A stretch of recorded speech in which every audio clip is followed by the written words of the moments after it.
tayo ng baboy kasi mamaya mayroon niyang nilalagay dyan. Secret muna.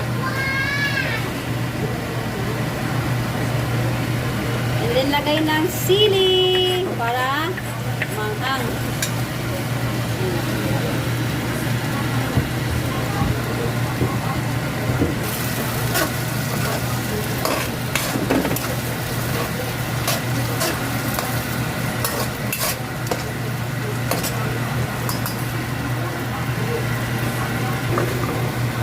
Ito na guys, ang kadamakmak na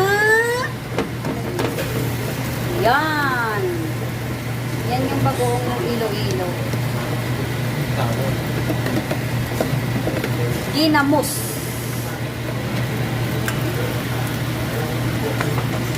Nagtawag dito sa amin ay ginamos.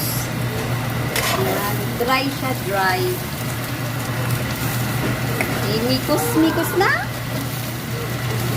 Di pa ako kumain, inantay ko ito maluto kasi masarap yan sa kanin na mainit. Ayan o. Bango. Kumakain ba kaya nito? Kaun pa.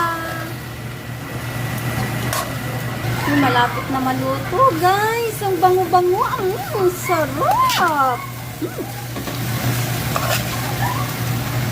Yan o. Ulit pa.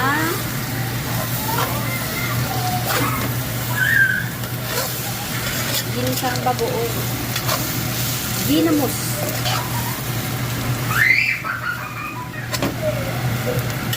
Luto na.